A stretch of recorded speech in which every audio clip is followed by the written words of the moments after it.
Good morning, everyone, and welcome to the final webinar in CDRPC's webinar series for 2020. I am Martin Daly. Today's webinar is Energy in Your Community, Solar and Energy Storage. Our presenter today is Ian Latimer, Project Manager for NYSERDA, and I'll turn the reins over to him momentarily, but first a little bit of housekeeping to tell you where the fire exits are. For those of you who do not know us, the CDRPC is a regional planning and resource center that serves Albany, Rensselaer, Saratoga, and Schenectady counties. We foster intergovernmental cooperation, communicating, collaborating, and facilitating on regional initiatives. We work with partners to help them address regional problems. We established this webinar series to help planners sharpen their skills and as a vehicle for Planning and Zoning Board of Appeals members to obtain the necessary credit hours. Now, Planning and Zoning Board of Appeals members are required by state statute to obtain 4 hours of training per year. Municipalities have a wide latitude in defining what training is acceptable for credit. And after each webinar in this series, each attendee that registered with an email address will receive an email confirming attendance. And this email may be submitted to your municipality for consideration of credit. So if you're calling in, you won't receive the email.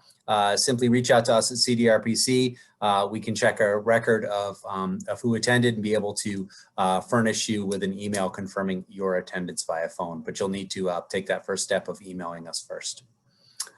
For practicing AICP certified planners, we have submitted this session for 1 hour of CM to the APA. So after the session, use the keywords in our title of the webinar and you'll be able to find that on the APA's website to be able to log your hours. A couple more housekeeping notes. Our attendees join with video and audio off for security purposes, but we do hope to engage you in a dialogue as the session moves forward. It makes for a more engaging session, and certainly we want to be able to get to any of the questions that you have as we progress through the webinar. So please either type a question in the chat box if you're not comfortable raising your voice. I will relay that question along to our presenter, or just let me know you have a question. Say, I want to ask the presenter a question. And much like a radio DJ, I will unmute your mic at the opportune time and be able to have you ask our presenter your question yourself, and you'll have the opportunity to ask a follow-up question in that degree as well. So we encourage you to participate. We do archive our materials, so the presentation that you see today will be archived as a PDF, and that as well as a video of today's session will be archived on YouTube. And links to those materials will be found on the Eventbrite page from which you use to sign up for this webinar. So you'll have access to that. This is the last webinar in our series. So for those of you who joined us throughout the series, thank you so much for joining us. We do plan on putting something together for the spring, and you'll have to watch your email inboxes for announcements about what we're going to do for the spring, so certainly stand by. Remember, you can archive any of the past presentations and materials by simply going back to that Eventbrite page. That will be live for some time. So if you missed something or you wanted to view a prior webinar you weren't able to attend, certainly dial back in and check that out. So let's get to today's session. It is Energy in Your Community, Solar and Energy Storage. In today's session, we'll provide an opportunity to review and discuss important considerations for managing clean energy development in your community. We will review NYSERDA's model zoning ordinances for solar and energy storage systems, highlighting key issues and guidelines for local officials looking to ensure a responsible and measured permitting process. This session will also touch on key related considerations such as clean energy and comprehensive planning, payment in lieu of taxes, and state-level siting processes for large-scale clean energy projects. And we'll peek other topics of interest as well as they relate to solar energy and energy storage. So with that, I'll turn the reins over to Ian Latimer with NYSERDA. Ian, welcome, and thank you for joining us today. It looks like your video and your mic are off, and there you are. There's Ian. So without further ado, I will turn it over to Ian. Thanks for joining us. Yeah, absolutely. Thank you, Martin. I appreciate the introduction. Can you hear me okay at this point? I can hear you. For folks, you may want to turn your volume up a little bit. And I realize the audio is a little bit low, but we can hear you and we can see your presentation. All right, perfect. Well, it's a pleasure to join you guys today, and thank you for having me to close out the 2020 webinar series. I feel like I'm the headliner here. Feels good. But yeah, thank you for having me. Like Martin said, my name is Ian Latimer. I'm a project manager on the clean energy siting team at NYSERDA. For those of you who may not be familiar with myself or my team or even NYSERDA, NYSERDA is the New York State Energy Research and Development Authority. We're involved in the project development and financing for clean energy projects around the state, as well as a number of other efforts regarding energy efficiency and electrification across the state. Some of you may be familiar with us through the Clean Energy Communities program, which I know the CDRPC is pretty heavily involved in administering in the area. So if you have any questions, I'm always happy to be a resource. I know Jill Falchi-Henk is also always happy to do a great job relaying any info and questions related to the CEC program. So please do feel free to reach out to any and all. Like Martin said, we're going to go ahead and talk a little bit about some of NYSERDA's resources for local governments in today's session, which do include our model zoning laws. Here's kind of an overview of what I am prepared to talk about in today's presentation. So we'll start off with some introductions to myself and my team, as well as some of the state's clean energy goals.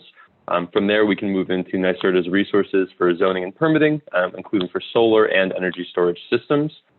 From there, we'll spend a couple minutes on real property tax law 487 and payments in lieu of taxes, which is a topic that we get a lot of questions about. And then finally, I have some slides regarding the state level siting processes for large scale renewable energy projects. So if you have questions related to any of those topics or others as they come out throughout the presentation, please don't hesitate to share those. I hope this presentation can be as useful and address all the topics that you're looking for based on what you guys are looking to talk about. So please do feel free to speak up if you're comfortable.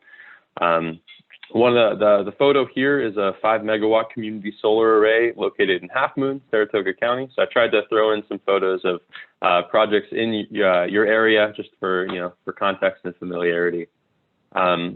So to start off, I thought we'd sort of couch today's presentation by looking at not only where we are with regard to clean energy development in the state, but also where we're trying to be in the near future.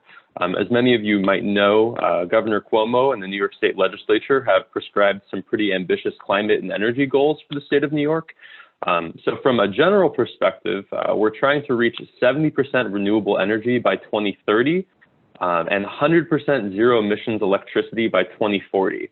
And for context, as far as where we are as of now, and we'll get into details in just a minute, you can see in 2019, we were at approximately 27%, meaning we've got a pretty long ways to go in order to reach that 70% by 2030 goal. Zooming in a little bit, you'll see there's a few technology-specific goals in there as well. The big one that you've probably heard or have seen based on how much development there's been around the state is with regard to solar energy projects. We're trying to hit 6 gigawatts of deployed solar across the state by 2025. Currently, to date, there's about 2.5 gigawatts or 2,545 megawatts deployed as of Q3 of this year, meaning that we're just under halfway of reaching that goal. So we've got a lot of work to do in the next 5 years in order to hit that 6 gigawatt benchmark. On the energy storage front, it's a bit newer of a technology compared to solar. The goal here is to hit 1.5 gigawatts of deployed energy storage by 2025 and 3 gigawatts by 2030. And to date, we're just under 100 megawatts. I believe it's at around 96 or 97 megawatts as last I saw. That is not including the Blenheim-Gilboa pumped hydro storage facility. This is just looking at electrical energy storage, thermal energy storage, and mechanical storage, all of which we'll talk about a little bit later. And then finally, the final technology-specific goal that I wanted to hit on here is the 9 gigawatts of offshore wind by 2035. This goal in particular has caught a lot of wind lately, no pun intended. But you'll hear a lot in the news right now about efforts to, turn certain ports in New York State into offshore wind hubs for manufacturing and decommissioning and commissioning these facilities. So there's a lot of movement that is yet to happen in the offshore wind state area, and we're definitely very excited about that. And to get an idea of why these goals are important, this is an overview of the New York State energy grid in 2019 from the New York Independent Systems Operator. And you can see on the left, that's a general overview of the full state. You can see that we're at around 58% zero emission electricity but that is including nuclear in addition to renewable clean energies, which include energy storage, wind, hydroelectricity, things like that. So you can see we've got quite a ways to go when we only have around 27% that's made up of those renewable energies that, like I mentioned earlier. And breaking that down a little further, you can sort of see a tale of two grids, as it were, within upstate versus downstate grids. You can see that the upstate grids, based on proximity to hydroelectric and nuclear generating facilities, have a much higher percentage of zero emissions renewables versus downstate, which is still pretty heavily reliant on fossil fuels, including coal and natural gas. However, as we expect electrification to continue, we're expecting, the needs for renewables to increase everywhere, even in upstate energy zones where there are already, much higher percentages of zero emissions generating. We're expecting, as we look to convert our school buses and garbage trucks and all of these other, municipal energy uses to electricity, we're expecting the need for renewables to just continue to jump everywhere, not just in the downstate region, which is why we're seeing renewables proposed all across the state. So given the context that, we have a long ways to go in terms of achieving all of our clean energy goals, NYSERDA has the Clean Energy Siting Team, of which I am a member, which exists to help municipalities and communities and local governments with any and all questions they have regarding, renewable and clean energy development. So we have a number of resources that we've created over the last couple of years, which you guys may be familiar with. Those are mostly going to exist in our clean energy guidebooks, which are available here on our website at nyserda.ny.gov/siting. So currently we have our solar, wind, and energy storage guidebooks. We're always building and adding to those, as well as creating new resources. So please do feel free to check in or always reach out. You can also reach out to us for technical assistance or workshops here on our website by using the links here, and you'll have these links in the presentation in PDF form. But the resources that we want to focus on today are specifically the guidebooks for local governments. So like I said, we have our solar, energy storage, and wind guidebooks. Today we're going to be focusing on solar and battery energy storage, given that those are the most prevailing clean energy technologies that we've seen proposed across the state. Wind energy is not quite proposed in the same volume based on its existence mostly as a large-scale technology, whereas solar and energy storage can be anything from residential to large-scale systems. So that's why we're going to focus on those today. So starting with zoning and permitting, we'll look at our solar guidebook for local governments, which, like I said, many of you may be familiar with.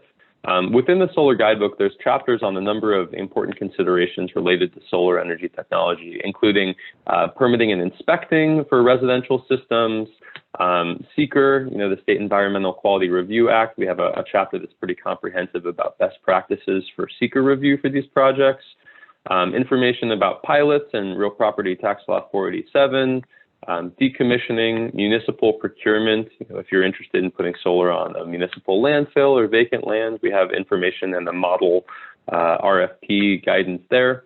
But the section that we're going to focus on today in this topic, or in this presentation, is the Model Solar Energy Local Law, which is a template zoning ordinance for solar energy systems within municipalities. It's been around for a couple of years, and we've made some changes throughout. We are also currently making some changes right now, which I'll speak to as we go through this part of the presentation. So I say that only to say that it's a living document. We're always looking to add to this guidebook and changes. So if there's any questions or suggestions that you have, please do feel free to let us know. The basis of our model solar law, which I would imagine that many of you are probably familiar with to some extent, is that you're going to look to dictate the zoning and regulation of these solar energy systems based on a couple of different things. You have options here. In our model law, we recommend, making changes to the zoning law or requirements for different systems based on the system's size. So for instance, our tier 1, we have 3 tiers within the law. Tier 1 is going to be focused on residential rooftop or building integrated systems, because The site plan reviews that are necessary for rooftop and building integrated installations are not going to pose the same land use questions as a ground mounted or a large scale installation. Generally speaking, all they need to do is meet all of the applicable building and fire codes, and they're usually going to be in pretty good shape. So tier 1 systems, like I said, rooftop and building integrated systems. Tier 2, we have as your small scale ground mounted systems, which are traditionally going to be a residential or on-site use. So that's our tier 2. We have smaller systems. Currently in our model law, it's set up as all ground mounted systems that are under 25 kilowatts that are providing on-site use. The 25 kilowatt threshold comes from the interconnection requirements, the standardized interconnection requirements, which cap residential installations at 25 kilowatts. So that's why we have that number, that threshold in there. And then for tier 3, we have that as just any systems above that tier 2 threshold. So that's going to include everything from, commercial ground mount installations to community solar projects to large scale installations that are permitted at the local level. So tier 3 is where you're going to see more robust special use permit requirements as well as site plan review requirements.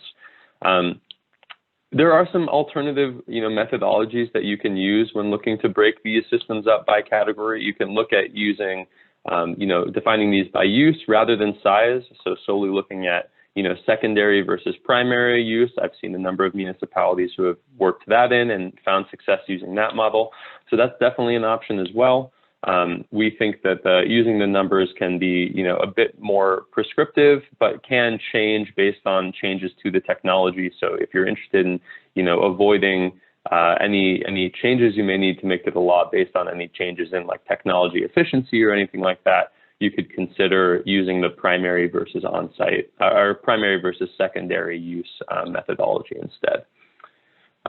So most of what I'm going to talk about here is going to be the permitting requirements in the model law for tier 3 systems, given that those are, the ones that require a bit more from planning boards and town boards, as well as ZBAs. So I'm going to go ahead to the permitting for tier 3 systems. From a high level, what we would recommend starting with is sort of a practical understanding of where these projects are actually feasible. And where I would usually recommend starting with that would be with utility hosting capacity maps. If you're not familiar, New York State utilities have made these maps available and are always updating them. And they show you the active hosting capacity of the different distribution lines within your community.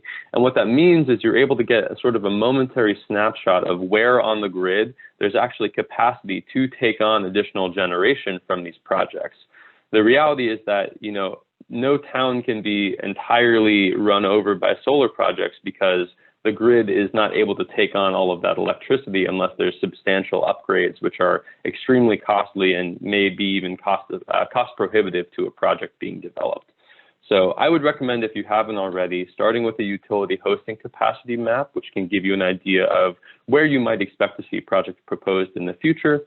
I usually, when I've worked with municipalities to sort of start from ground zero, I'll take the hosting capacity map and overlay it with a couple of other mapping layers, including the current zoning map, as well as a transmission map, just to get an idea of, where you can feasibly expect these projects to pop up and how those interplay or how those locations interplay with, zoning districts, because you want to make sure that you're not putting these larger scale solar projects in dense residential areas, not in, hamlet or village areas. You want to make sure that they're being placed appropriately where they'll have the least impact on residents. So once you've been able to identify zones where larger systems are practical and you'll allow them based on the zoning district, you can go ahead and codify that in the law. In our model law, we suggest permitting these larger projects using a special use permit and traditional site plan review process, which planning boards and town boards are often pretty familiar with at this point. In Section 8, we established the requirements for site plan review and special use permit approvals, which we'll talk about a little bit more in just a moment. That includes proposed landscape changes and grading, vegetation and screening plans, as well as property O&M plans and comprehensive electrical diagrams for your code enforcement officials to take a look at prior to the project getting its approval. You'll also want to use this section to establish standards for your special use permit approval, which includes, your traditional bulk and area restrictions that you might find in the zoning law, such as lot size, lot coverage, setbacks, system heights, things like that. In the NYSERDA model law, we have a couple of different options. We offer some bulk and area standards that we've come up with for these systems. We also think that in many cases, it's fine to use underlying bulk and area requirements that are already in the existing zoning law. I think that on some level, it just depends on, your preference. I think a lot of the times for these larger scale projects, especially municipalities will look to establish separate bulk and area restrictions rather than using the underlying ones, which can be fine. You just want to make sure that you're doing so from a lens of practicality and not providing, unduly burdensome standards for these projects unless it's tied to a technology specific concern or, something tangible essentially. And as far as I go back to the hosting capacity map part of that. If you're not too familiar, if you have questions about that, please do feel free to reach out. Like I said, I've worked with a number of municipalities to sort of start from ground zero and compare all these different mapping layers. So if you'd like to reach out, I'm happy to help, and my contact information will be later in the presentation.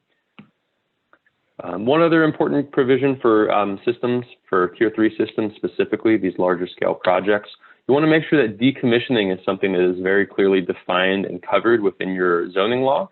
The idea here is to make sure that, if down the line the project developer or owner fails to adequately decommission the system after it hasn't been operating, or if in the event of some kind of significant damage that prevents the system from operating at its capacity, you want to make sure that the town is not left footing the bill for decommissioning that system. And there's a couple of things you can do within the model law here. You can clarify the timeframes of inactivity, which might trigger decommissioning, whether that be a year, 2 years, that's up to you. We suggest a year. You can also require upfront a robust decommissioning plan, which will outline all of the costs, timelines, and activities needed to decommission the system successfully. Within that, within the cost estimate, which we suggest having prepared by a licensed engineer in the state of New York, you can also require the applicant to provide a decommissioning surety to ensure that funds are available to cover the decommissioning of the system. And within that, there's a couple of different options. You can use surety bonds, letters of credit, or even cash accounts. I've seen all three municipalities require those based on their preferences.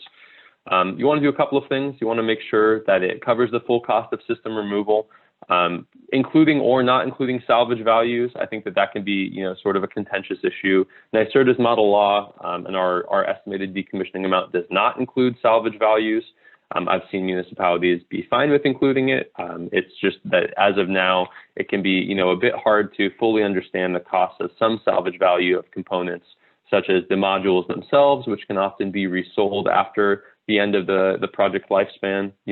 Most modules lose about 0.5% of panel efficiency every year. So even at the end of a 20-year or 30-year project lifespan, there's a lot of juice left in those panels. So there's definitely a robust secondary market. However, it's hard to know the exact value that those panels might be worth in 20 years. Some salvage values for cabling and for the steel racking, that is a bit more known based on, commodity values and history of those commodities, but modules and other system components are a bit newer of a game for decommissioning and salvage. Another thing it's important to revisit the decommissioning surety amount on a regular basis to account for inflation or changing costs. We recommend in our model law to include a 2% annual escalator for the decommissioning surety. So for instance, this example is included in the solar guidebook. For a 2 megawatt system, you might put up a $60,000 bond in year one, which with a 2% escalator over the life of the project will end up at around $90,000 to ensure full decommissioning of the system.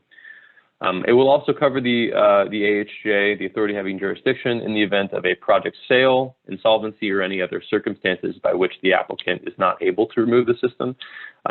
As you guys may know, many project developers are operating a business model whereby they are the ones who build and construct the projects and get them permitted before selling those projects directly to a different company, which will operate it for the lifespan of the project. So you definitely want to make sure that your decommissioning surety, whether it be a bond or a letter of credit, whatever it is You want to make sure that that is transferable from project owner to project owner in the event that these projects are sold. Now, I mentioned that we would talk a bit about the special use permit standards, those bulk and area requirements for systems. This is an example of the appendices that are included within the model law, which offer different bulk and area use restrictions that are not using the underlying ones. So for instance, you'll see there's acreage minimums, setbacks, and system heights that are included here. Again, this is totally your prerogative. You know, if you feel that your underlying zoning requirements are adequate based on existing land uses in different zoning areas, I think you're welcome to continue to use those. For large-scale systems, though, you may again wish to establish separate standards. I'll specifically call attention to the parcel line setbacks at the right on the top. So you'll see NYSERDA suggests that you use what I would consider pretty reasonable standards, which include more heightened setbacks for projects that are abutting residential parcels. We think it's reasonable to include anything in the 100-foot area to a residential parcel. One setback that we do not include here, which we are taking a look at adding to our model law in the future, and you may consider doing as well, would be a separate setback not only to residential parcel lines, but to non-participating off-site residences. What I mean when I say that is residences that are owned by people who are not participating in the project, i.e. they are not currently entering into a lease with the solar company to use their land for the project. You know, a lot of the times with those nearby residents, their concerns are about setbacks based on not wanting to see the project, not wanting to hear the project. And so in addition to a robust screening plan that you'll want to require for applicants, you can also look to include another setback, which is not only from the parcel line, but to the residence itself. And I'll talk a little bit about this later, but the new state level siting process, the Office of Renewable Energy Siting, they've put together some proposed regulations which include a specific setback to non-participating residences of around 250 feet, which is probably a reasonable number for a large scale project. And so I say that just to give you an idea that you have some flexibility here when it comes to adding setbacks in addition to parcel line setbacks. So something to consider, and I'm definitely happy to further discuss that if questions or if you have questions. So within the model law, again, special use permit standards, screening and visibility is definitely something that we get a lot of questions about and is often of concern. So we want to make sure that, sort of in line with seeker, we say that projects that are above the 10-acre threshold, which is what would categorize them as a type 1 action under seeker, we think that that's a pretty fair number to then require a more robust screening and visibility plan. And you can see pictured here a couple of examples of projects. The one on the bottom left you can see is very well screened. It was proposed in an area surrounded entirely by pretty mature trees and vegetation, so it's very screened from all other areas. On the right, you can see an example of a project that was not fully screened from at least one side, and so you can see the evergreen plantings which have been put in place there. Obviously, those will take a few years to fully grow and come to fruition, but once they do, that project should be pretty well screened from the road as well. And then finally, the last part I want to talk about with regard to solar zoning is with regard to impacts on agricultural resources, because that's a question that we get a lot about. So I'll spend a couple minutes talking about that here. A couple strategies within the model law for dealing with agricultural resources. You can consider implementing an acreage or a lot coverage restriction based on the type of soils that are being impacted. A lot of communities are looking to protect their prime or soils of statewide importance. So I would recommend, considering like a lot coverage. We offer 50% as sort of a starting figure here. So you would say, any system located on an area consisting of prime farmland is not to cover 50% of the prime soils on that parcel, something like that. You can also look to cap the coverage in general. So you could say that, solar energy facilities are not to cover 50% of the prime soils in the town of blank. There's ways that you can look to impact agricultural impacts both on the site-specific level as well as at the municipal level. You can also promote impact mitigation strategies, such as seeding the parcel with pollinator-friendly or native vegetation, which is really great for the biodiversity of the site, as well as long-term ecological impacts of solar, including restoring the land. So not only not using herbicides and pesticides, but also promoting deep-rooted native vegetation, which is going to be great for the long-term health of that site. You can also, as we have included here, for projects on prime soils, which are going to be, for the sake of this, mineral soil groups 1 through 4 within the state of New York, you can require adherence to the New York State Ag and Markets solar mitigation guidelines, which, if you're not familiar, those are a set of guidelines that the Department of Ag and Markets put out last year to minimize impacts during construction and decommissioning of solar energy projects on prime soils. We think it's a great idea to include that in your local zoning law to ensure that you're requiring applicants to meet sort of the best practices in the state of New York for solar on ag lands. And then finally, you can consider promoting or requiring applicants to implement site-specific co-location strategies, which I'm going to talk a little bit more about in just a minute. And so one of the places where we really get these questions about solar on agricultural lands, I think, sort of starts at the foundational level for municipal planning, which would be to start with a comprehensive plan. So recognizing that comprehensive plans will recognize and prioritize both agricultural lands and activities as well as the pursuit of clean energy. It's kind of a balancing act when it comes to reconciling these two, and obviously you want to pursue solar not on your most prime soils. So I definitely think that is worth revisiting in the comprehensive plan, if it doesn't already, how you want to balance both solar and agricultural lands. My team is currently working on a comprehensive planning for clean energy document, which we're hoping to have available in Q1 of 2021.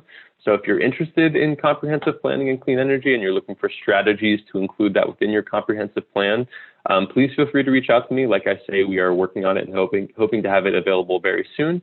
But we have made some pretty great progress with it, and I'm happy to share some of the suggestions that we have as of now that haven't been finalized. One thing I did want to point out is just the idea of sort of competing land uses. And earlier in 2020, the American Farmland Trust put out a study. I believe it was the State of the States or Farmlands Under Threat, that one of those was the names of it. And within that, they identify two major threats to farmland in New York State specifically, which was the expansion of permanent low density residential housing, as well as urban and highly developed residential uses. They also mentioned generational challenges as the biggest threats. And given that those are posing the biggest threats to, to agricultural lands in New York, I believe they said that something like 78% of agricultural land conversion in the last 20 years in New York has been to low density residential uses. Given those challenges, clean energy can offer a really nuanced, non-competing use of land when compared with low density residential or urban high density residential uses. And so it's worth considering how in your comprehensive plan you can look at clean energy, not necessarily as a competing use, but maybe as a more preferential use of agricultural lands when compared to residential development. Additionally, something with solar and agricultural lands that I want to hit on is the tax implications. I think a lot of people are often concerned about that. So projects that are on lands that are currently or have recently received an agricultural exemption will usually trigger a conversion payment as well as an increased tax levy to the town based on that property no longer receiving the agricultural exemption. And even if you are negotiating a pilot for a project, you're still going to see an increased tax levy from a project because they're going to be paying the full tax value of the land. The 487 exemption, which we'll talk about a little bit later, only applies to the added value of the system. So the underlying tax levy will still grow if you have a solar project that triggers a conversion payment. There's a couple of things I want to point out for solar when compared to alternative land uses on agricultural lands. Number one, that would be long-term benefits to the soil and watershed health from reduced pesticides and herbicide use. That is something that you can promote within your comprehensive plan and within your local zoning law, that you don't want project developers to, you could either say minimize or prohibit them from using herbicides and pesticides when it comes to their vegetation management plans.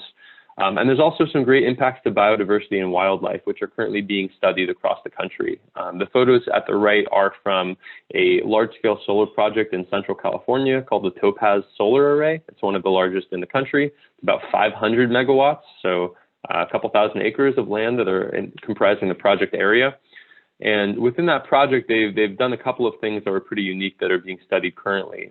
Number one, they created wildlife-friendly fencing around the whole project, which is designed to protect a couple of endangered species that live in the area. They've also seeded a majority of the project with native pollinator-friendly species, and they utilized livestock grazing. They use sheep, as you can see on the top left image there. So on the right, you can see that the wildlife-friendly fencing has allowed a couple of species to continue, coming through the area. In other parts of the large array, they have wildlife corridors to allow elk and deer and pronghorn to walk through the project safely, while still having access to lands on the other side of the project. You can see on the bottom right, that's a picture of the San Joaquin kit fox, which is one of the endangered species that this project was designed to minimize its impact on. So there's a few different biodiversity and animal benefits to these projects. Additionally, as far as benefits to landowners and farmers, diversified and stable income is always a great thing given the current state of agricultural incomes right now in the country, as well as potential generational viability. Like I said, the American Farmland Trust identified generational challenges as a problem to sustain farming in New York State, and this does provide an option or a potential method for how families may keep these farms within production and within the family.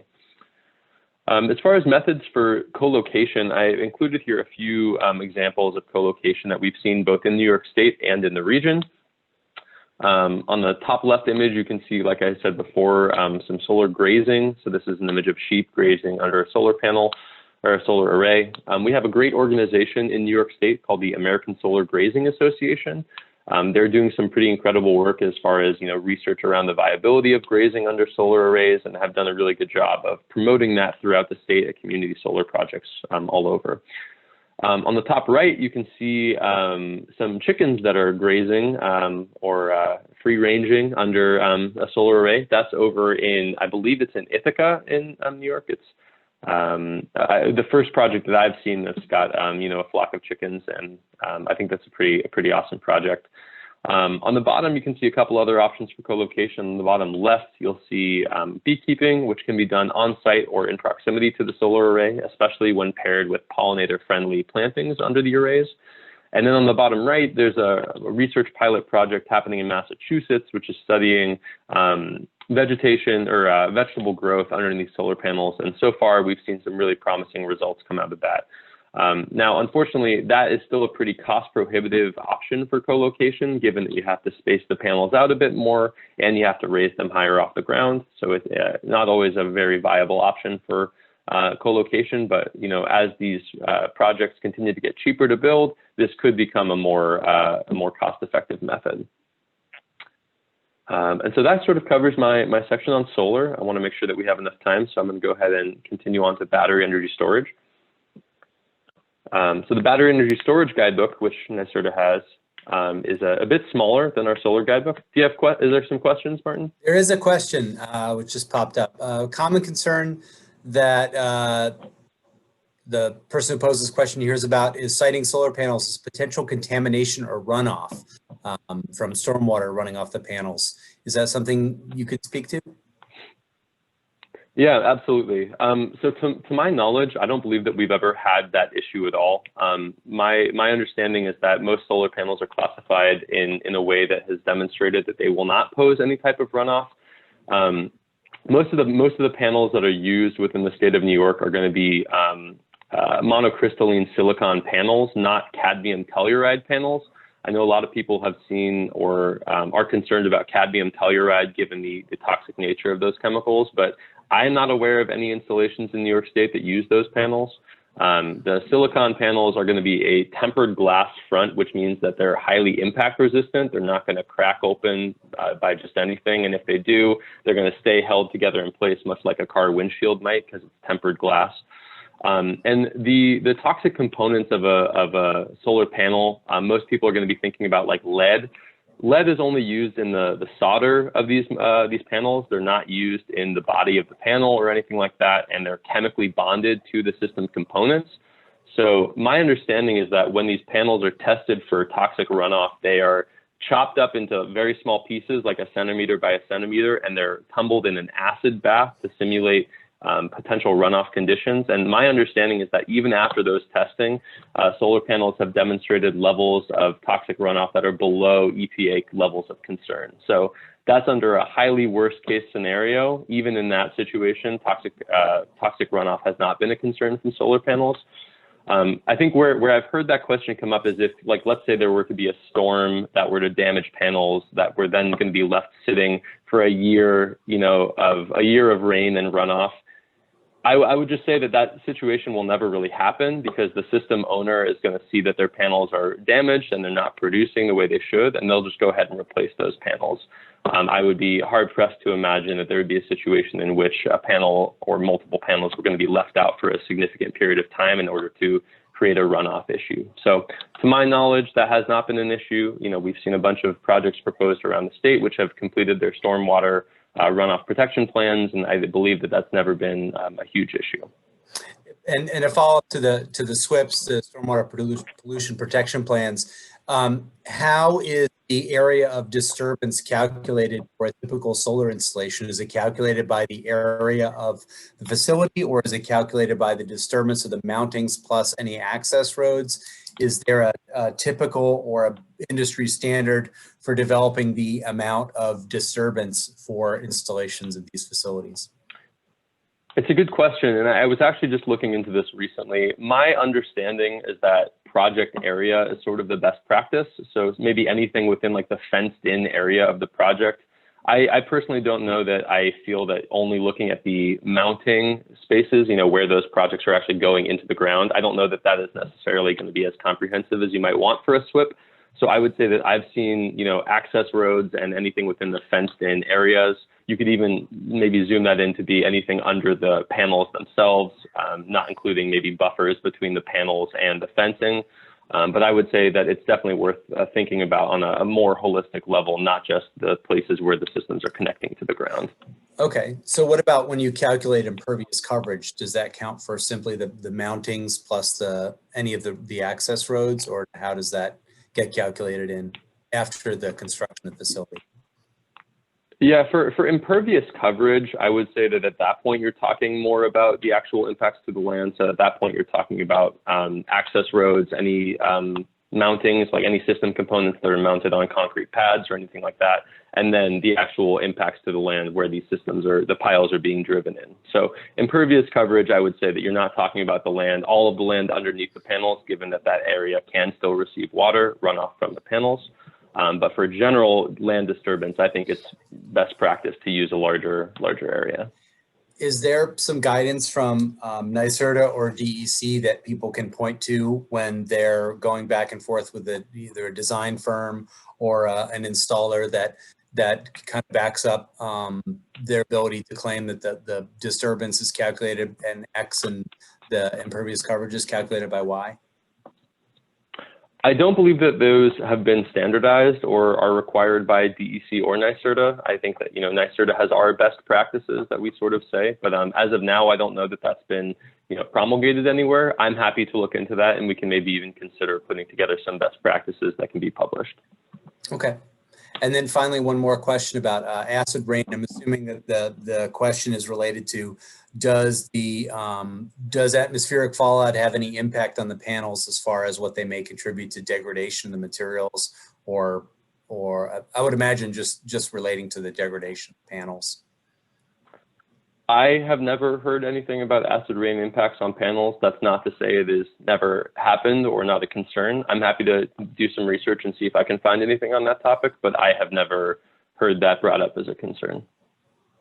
Okay. Great, that's all the questions I had. So if you want to bounce into battery storage, we might get a couple more questions. If we do get any more questions related to solar, I will, just as a note for our attendees, I'll try to hold them to the end to kind of keep us on topic as far as battery energy storage. Thanks, Ian. Great. Yeah. So this is an overview of our battery energy storage guidebook, which is a bit newer, and obviously it's less thick than our solar energy guidebook. We created this last year in 2019 as a reflection of increased interest in energy storage development across the state. So as of now, it's got 4 components. We have a model zoning law for energy storage systems. We have a model permit and inspection checklist for permitting small-scale battery energy storage systems. And then we have a chapter that's an overview of all of the codes pertaining to energy storage systems, which were updated in the 2020 Uniform Code. And I'll be going over that a little bit later. As a high-level introduction for energy storage, for those of you who may not know, and I think you guys in the Capital Region are sort of uniquely positioned with energy storage, given that you've seen a few different types of projects occur in the area. So energy storage is going to be the conversion of alternative forms of energy to dispatchable potential energy. There's a few different types. We're mostly going to be focusing on electrical energy storage in this presentation. But again, you in the Capital Region have seen a couple of different types of energy storage systems deployed already. There's also mechanical energy storage, such as flywheels. You can see in the image at right, that's an example of one of the flywheel energy storage systems that's used at the Beacon Power facility over in Steventown. There's also gravitational energy storage, such as a pumped hydroelectric energy storage facility, like the one at the Blenheim Gilboa energy storage facility. You can see an example of that in the image down below. And then thermal energy storage is also another type of energy storage, which utilizes significant changes in temperature to store and dispatch energy, such as molten salt tanks, things like that. Generally speaking, electrical energy storage is going to be our focus, both today and in the market in New York State, given that that's the cheapest and the most highly deployed as of now.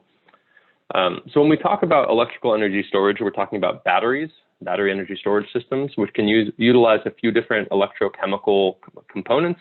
The most common that we're going to see is lithium-ion batteries. I think we all have a lithium-ion battery somewhere on us probably right now. I know I've got one in my laptop. I've got one in my cell phone. If I had an electric vehicle, I'd have one there as well. There's also lead-acid batteries, which we're all probably familiar with. Those are more traditional car batteries, and more previous energy storage systems utilize lead-acid.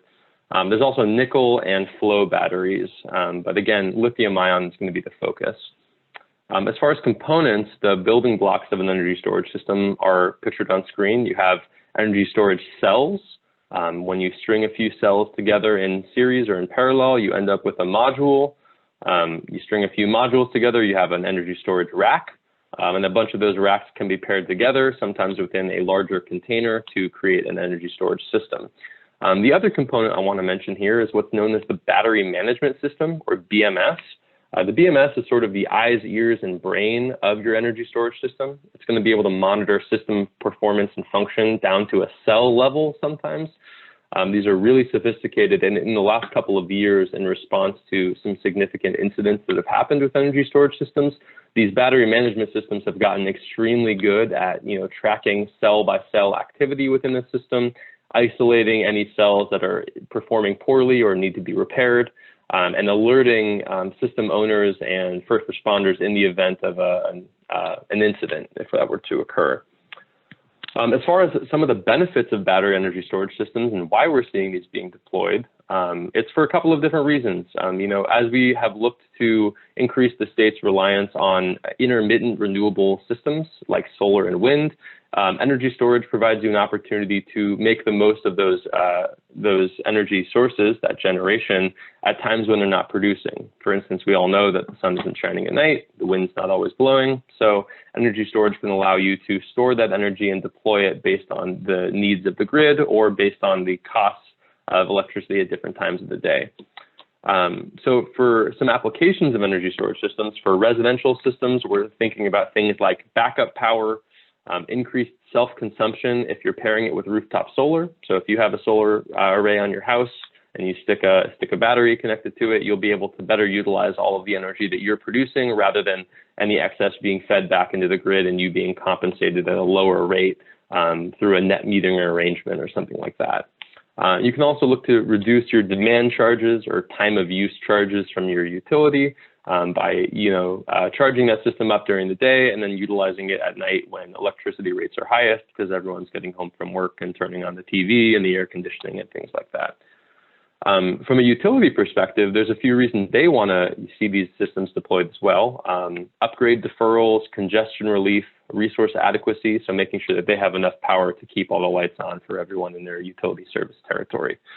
And then from a high level, from grid services, there's talking about grid balancing and energy arbitrage. So making sure that, grid demand and grid production and supply are always equal can be a tricky thing. Battery energy storage can allow you to take energy on and off the grid to make sure that it's fully regulated. You can also regulate the frequency and voltage of energy on the transmission line. Obviously, I'm not an electrical engineer, so I don't know the sort of full extent of that, but I do know that maintaining balance of your transmission and distribution grids is a very finely tuned game to be playing, and people are really excited about battery energy storage potential for that. So as far as the model law for energy storage systems, sort of similar to our solar law, we have a couple of tiers of systems sizes that we use to regulate these in the law. Tier 1, we're going to look at as battery energy storage systems with an aggregate capacity less than or equal to 600 kilowatt hours, or consisting only of a single energy storage technology, which means if it's only going to be lithium ion and it's up to 600 kWh, you can use a more standardized, streamlined permitting process rather than a more robust site plan review or special use permit process. So those would be an example, a couple examples of those would be the images on the top. So on the left on the top, you see there's a pair of Tesla Powerwalls, which are small 13 kilowatt hour residential energy storage systems, which can be paired with rooftop solar, used to charge your electric vehicle or your on-site load. On the top right are Tesla Power Packs, which are their larger commercial installations. This is an example, I believe, of around a 500 or 600 kWh system. So both of those two, we would recommend you can just use a standardized streamlined permit based on the technologies and the sort of considerations that go into zoning for those. For tier 2, we have that as comprehensive of all larger systems over that 600 kWh threshold. So that means larger commercial applications like the bottom left, or utility scale battery storage systems like the bottom right, which are housed in standard shipping containers. The reason that we've chosen the 600 kWh threshold has to do with the uniform code requirements for energy storage systems, which require much more robust studies and standards that need to be met for these projects if they're over 600 kWh. So we deferred to the guidance and the guidelines set by the Uniform Code Committee rather than choosing an arbitrary cutoff based on, based on the number that we don't really necessarily think is necessary. You could consider, again, using use as the primary methodology for determining zoning acceptance. So you could maybe have your tier 1s be, residential on-site battery energy storage systems. A tier 2 could be commercial on-site, and then a tier 3 could be, a utility scale battery or something paired with a large scale solar project, something like that. We generally think it's okay to use the size based on, the changes that are going to be necessary based on the size and the uniform code requirements. So we recommend permitting those tier 1 systems, again, under 600 kWh, using a standardized permitting process, as well as the applicable fire code sections and an inspection checklist, which we've put together for code officials who are going to be inspecting these projects. For tier 2 larger systems, we're talking about, again, using a special use permit and site plan review process, as well as adherence to the applicable fire code sections. So a couple of quick examples of tier 1, we have a couple of rooftop residential systems, which are likely paired with rooftop solar. That's going to be the images on the top. And then the images on the bottom are going to be small commercial installations that you might see in like a battery room or in a battery cabinet within a commercial location. Tier 2, we're talking about larger commercial installations like the one on the bottom left, or utility scale projects like the ones on the right. Within the model permit, it's going to be sort of a similar setup to the unified solar permit, which has been pretty popular across the state for the last couple of years. This is, again, a standardized permitting process for your smaller residential or small commercial batteries. You have the option of customizing it to make sure that the permitting fees and payment methodologies reflect the town's preferences, as well as a couple things that you're going to want to make sure you know up front for the sake of your code enforcement official, like the technology being used. So which battery type are you using? What is the installation type? Is it indoor, outdoor, in an attached garage, things like that? Because all of those all of those characteristics are going to change the permitting requirements as expressed in the uniform code. For Tier 2, which require, again, a bit more studying using a special use permit and site plan review process, sort of similar to what we talked about earlier with solar energy systems, you're going to want to look at which zoning districts you're going to permit these systems in. Generally speaking, you're going to want to see these proposed in proximity to commercial centers, so in business or industrial areas, as well as paired with these large-scale solar facilities, so potentially a residential ag or a rural ag district. We also include a number of requirements in our Tier 2 permitting requirements that will ensure things like utility lines being buried, appropriate on-site lighting and signage in compliance with the National Electric Code, appropriate decommissioning and site plan and special use permit standards. So it's set up sort of similar to our solar law. You can see here, again, for decommissioning, I just want to make sure we skip through so we have enough time. Decommissioning, again, similar to the solar local law. I want to make sure there's the decommissioning funds that will cover the cost and timeline of decommissioning, so make sure that the town is not responsible for that.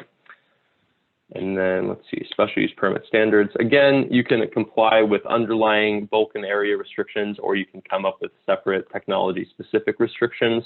In our model law, we recommend using underlying, given that the energy storage systems don't pose the same land use concerns as a solar array might, whereas those are taking up dozens or potentially hundreds of acres, depending on the size of the project. An energy storage facility will not be taking up that same acreage. The concerns with energy storage systems are going to be more about, fire safety and first responders than they will traditional land use concerns. And speaking of fire safety, I want to talk a couple minutes just about fire safety of energy storage systems, given that that's sort of the main concern that we see with these lithium-ion battery systems. So for everyone's understanding, the 2020 Uniform Code, that's what covers all of the fire and building codes in New York State, everywhere other than New York City. The 2020 code was updated formally in May. And when it took into account or finalized what was known as the 2019 Energy Storage System Supplement, which was an emergency supplement that was passed last year to ensure that New York State energy storage systems would be installed to the highest standards in the country. So as of May, again, we have what we believe to be the highest standards for energy storage system installations in the country, if not the world. The residential code is going to be providing provisions for residential installations up to a certain size. Anything beyond that is going to be done through the New York State Fire Code, which requires adherence to the 2017 National Electric Code, as well as the 2021 International Fire Code. So we actually skipped this cycle to implement the most stringent standards for energy storage systems in the country. And the good thing for you guys to know is that it's automatically applicable without the need for local adoption. So even if you don't choose to adopt an energy storage zoning law, we do recommend that you ensure that your code enforcement official and all the building inspectors are going to be familiar with the requirements of the Uniform Code, because you're going to want to make sure that they're meeting all of these requirements, even if you don't have zoning for energy storage systems. So as far as energy storage system fire safety, there's sort of a couple of stages of what is known as thermal runaway, which is the primary concern for lithium-ion systems. What thermal runaway means is that you'll have a single cell or a module that will start overheating based on some type of battery abuse, whether that is overheating or discharging and charging the battery too much, or factory defects within the battery. So some type of battery abuse will initiate the thermal runaway process, which, if not mitigated early on, can lead to off-gassing of potentially hazardous gases. From there, you can see smoke and then fire, and then potentially even propagation or an explosive event from an energy storage system. The good news, while that does sound scary, is that the best way of preventing that is going to be installation in compliance with the manufacturer's requirements, as well as adherence to the stringent codes that we already have in place. So with the codes, we have very high standards on the number of things that can catch thermal runaway early on and prevent it from happening, or if it were to happen, can mitigate the concerns and prevent any explosive or fire events like we've seen in other states previously with these systems. And that's everything from, an increased or a strengthened battery management system, like I talked about earlier, which can monitor activity at a cell level and prevent it from continuing, or deflagration, venting, or explosion control within the system, which can prevent any damage to the system or any danger to first responders who are responding to an incident on site. And then lastly, I wanted to call out a couple of really, really neat innovations that have happened here within New York State within the last few months. Number one, we have a company out of Connecticut called Cadenza Innovation, which has debuted their new supercell lithium-ion battery in Westchester County. The supercell is designed to completely mitigate the risk of thermal runaway within lithium-ion batteries. That just went into effect a couple of months ago, and we're all really excited to see, sort of how this technology can be deployed and scaled up, given that it prevents the main concern that people have about lithium-ion batteries. So we'll keep you all posted on how that energy storage installation goes. And then the other thing that we're really excited about is that one of the premier energy storage or battery recycling companies in North America has decided to grow their investment in the state of New York by opening a full-scale recycling facility up in the Rochester area. So we're definitely excited about that. These lithium-ion batteries, as they become more prominent, not only in energy storage, but in our electronics or in vehicles, we're going to have a pretty significant end-of-life problem if we don't start recycling these facilities. So I'm very excited that we're seeing some leadership in the state of New York on that front. And that is everything on energy storage systems. I know we still have a couple topics to cover, but I don't know how strictly we want to stick to the timeline here. Martin, are we okay to keep going for a few more minutes? Yeah, let's keep going for a few minutes because obviously I piled on in the introduction, and I think people may still be interested. And at this point, if they do log off, they'll still be able to receive the email confirming their attendance with about an hour of time. So I don't think there's any fear there, but I want to be sure that they have access to all the content that you're going to provide. So I'd say just keep plugging away, and people can be free if they want. Sure, and I will try and be concise. Spend just a couple of minutes talking about Real Property Tax Law 487 and pilots, or payment in lieu of taxes. So as many of you may know, Real Property Tax Law 487 provides a 15-year tax exemption for the added value of certain renewable energy systems, meaning that after that 15 years expires, that project is eligible to become fully taxable. And the RPTL 487 applies to solar, wind, electrical energy storage, fuel cells, a number of different technologies. And it applies to all system sizes. So everything from rooftop residential systems to utility scale systems are eligible for that 15-year tax exemption unless the community chooses to opt out. Now, like I just say, jurisdictions do have the option of opting out of offering the exemption by passing a local law or resolution. However, there's no partial opt-outs, meaning if you're going to, if you want to tax large-scale projects, you can opt out, but you'll tax large-scale and residential projects rather than just being able to tax large-scale while allowing residential uses to have that tax exemption. You can also opt back in if you choose to. A couple of reasons that we hear pretty frequently from communities who are considering opting out. Communities might be looking to generate or collect additional tax revenue. Obviously, right now, more than ever, municipalities are, feeling the budget constraints. And this can be a concern of municipalities who want to generate any additional tax revenue they can. The only thing to consider there is that jurisdictions might not realize that additional revenue because projects will often look elsewhere rather than choosing to continue developing in a place where they know that they're going to have to pay the full amount of taxes for the first 15 years of the project. Another reason that we hear is opposition to offering financial incentives for certain projects, such as large-scale projects. We hear concerns pretty frequently about people who just don't want to offer, any financial incentives to a large-scale solar project. And I would just say that, under Real Property Tax Law 487, pilots can be up to, but not exceeding the full amount paid under taxation.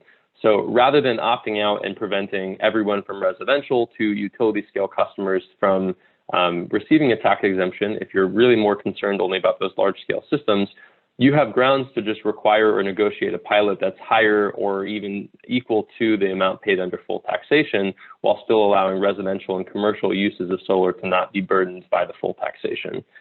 And then finally, we often hear about concern about the allocation of pilot dollars amongst taxing jurisdictions. Many people know that school districts and counties receive the highest proportion of pilot payments and tax revenue, whereas the town is the one really doing the work, permitting and inspecting and keeping up with the project.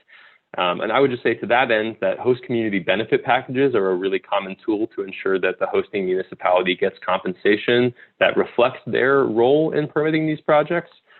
So in addition to pilots, you have other tools that you can pursue to make sure the town is getting its fair share, whereas it might not under a strict pilot agreement based on the, the IDA's tax negotiation policy and how they like to divvy that up.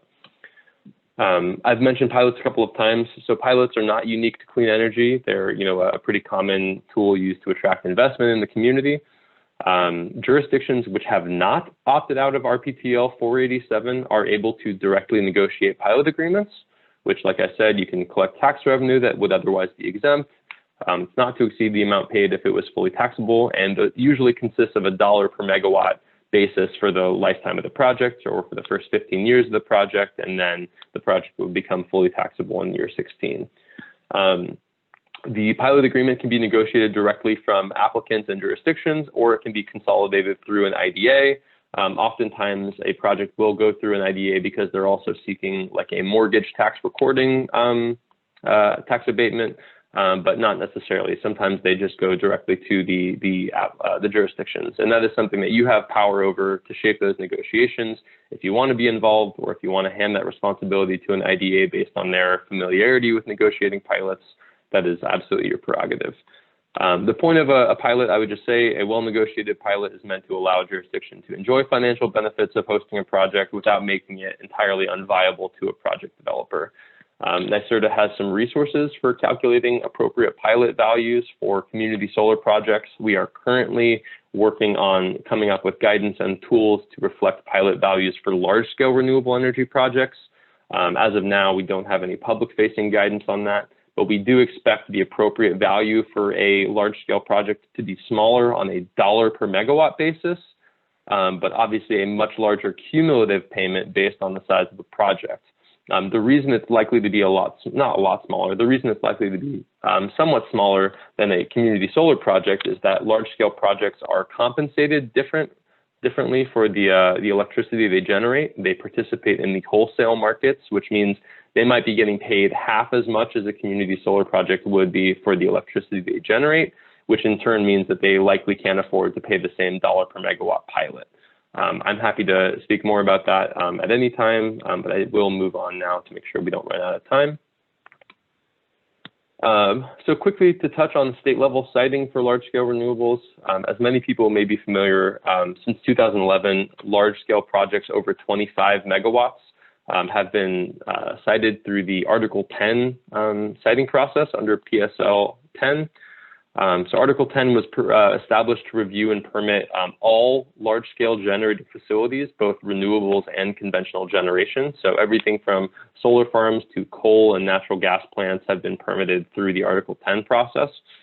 To date, they've approved, I believe that number might be up to 9 or 10 projects now, but the pending queue is still over 50 projects, which means that these Article 10 review processes take multiple years based on the complexities of navigating the project. And then earlier in 2020 rather, in April of 2020, the New York State Legislature passed what's known as the Accelerated Renewable Energy Growth and Community Benefit Act, which created an alternative to Article 10 known as the Office of Renewable Energy Siting. So it's a new state-level siting process for large-scale renewable energy projects specifically. So coal, natural gas, conventional generators, they will continue to be permitted under Article 10. However, renewable energy plants will be permitted through ORES, the Office of Renewable Energy Siting. And to talk about ORES for a couple of minutes, it's also known as 94C. You may have heard it referred to as that. So no, these are the same things. ORES will be responsible for issuing permits for, again, applicable renewable energy facilities, which means new facilities over 25 megawatts. New facilities that are between 20 and 25 megawatts have the option of opting in to ORES, and then existing projects that have been proposed through Article 10 have the option of opting into ORES depending on where they are in the Article 10 review process. Now, by April 2021, ORES will finalize its regulations and rules for permitting these large-scale projects, and there are drafts of their regulations and permit conditions available online at this link here. I encourage you to take a look at that if you're interested. And then one of the concerns that I've heard a lot about ORES has been that it, cuts localities out of the process and that local governments will not be engaged in the process anymore. And I don't believe that that's a fair calculation or fair assessment of the new law. So I just want to talk through a couple of the opportunities for local engagement throughout the process. From the earliest stages of an ORES application, even prior to it being filed with the office, the project developer has to engage with the municipality and the community, so separate meetings with the town and with the greater community to introduce the project and examine how that project fits in terms of the local zoning law. And so this is, again, where I would highly recommend that you consider, if you haven't already, adopting a fair, robust zoning law for solar energy storage and wind systems, because one of the earliest stages for you to make an impact on the ORES process is by showing how the law does or does not affect the project, or whether the project is in compliance with your local zoning laws. So again, for the permit application to be even considered complete, they have to demonstrate that they've met with the town, introduced the project, and examined its consultation in compliance with the local zoning law, local comprehensive plans, things like that. So once the application is deemed complete, the office has 60 days to issue a draft permit using their standard permit conditions, as well as any necessary site-specific conditions. The municipality will be located when that draft permit is published, and has 60 days to provide substantive feedback on the permit conditions. And that's another opportunity where you can defend your local zoning or comprehensive plans and how the project does or does not fit in with those. Once you've done that, the office will review the municipality's comments, and depending on the compliance with local zoning and comprehensive planning, they may choose to go through an adjudicatory process if necessary, whereby the Office of Renewable Energy Siting would hold hearings within your community to solicit public engagement and local engagement and ensure, whether or not the project is complying with local laws. Now, ORES does have the ability to supersede local laws if they've deemed provisions to be unduly burdensome in light of the existing technology. However, it is important that you make sure that you have these local zoning laws in place to establish a baseline for what you want and will allow within the community. Similar to Article 10, there will be significant amount of funding available for local governments to the tune of $1,000 per megawatt in order to make sure that you have the engineering and legal reviews necessary to participate in the project. So the funding is very comparable and similar to Article 10, and there are still a number of opportunities for local engagement throughout the process. The public comment period for the ORES regulations closed earlier in December, but you are still able to reach out to ORES if you're interested. I'm happy to, I believe I provided a link to their website in a previous slide, and you can read the regulations there. You can also submit comments to ORES using the contact form that's available there. So ORES is a separate agency from NYSERDA. It's within the Department of, I believe the Department of State. Used to be the Department of Public Service, but now I believe it's the Department of State.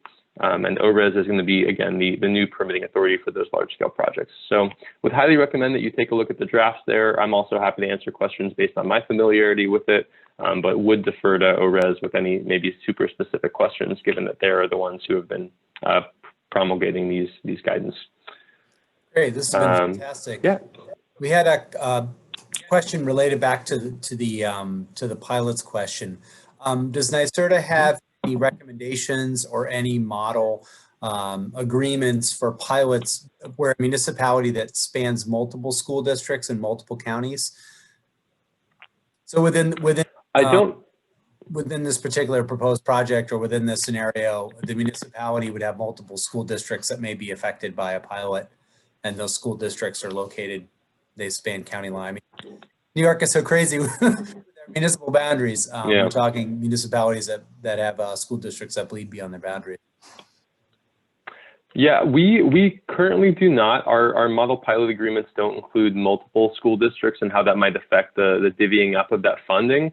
I do know that there are at least one project I can think of that has dealt with multiple school districts. So if that person is interested, I'm happy to do some digging on my end and see if I can get them any maybe guidance that's been, or language that's been used already on projects in those situations that might be of use to them. Yeah, I don't know off the top, but I'm happy to help. Okay, give me a second. I'm going to unmute Jill, because she actually had a follow-up to that. Jill, you should be unmuted. Hi. So we've got our first live caller.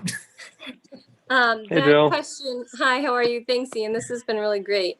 That question comes from a fellow Westerlo resident, and it's specifically in regards to the town of Westerlo, which is in South Albany County, and we have 2 school districts within the town. So one is the Greenville School District, which is actually located in Greene County because we border Greene County, and then the other one is Burn Knox Westerlo. So while you can't necessarily be in both school districts, like a site can't be in both school districts, there's been some questions about whether or not a pilot should benefit both school districts if it's located within the town. So just equity within the pilot, specifically because all of our existing community solar arrays are all within one school district. So I think Barb's just asking if there's any sort of arrangement that has set a precedent for spreading the wealth. Yeah, I think it's a great question, and I can definitely understand why that could pose an issue, especially if you have multiple projects and annual pilot payments that are only benefiting one school district. Like I said, to my knowledge, I don't believe that NYSERDA has anything on that issue because I don't believe we've necessarily encountered that yet. But I think it's a really good question, and I'm happy to do some digging and see what I can find as far as language about that. Sounds good. Thank you. Yeah.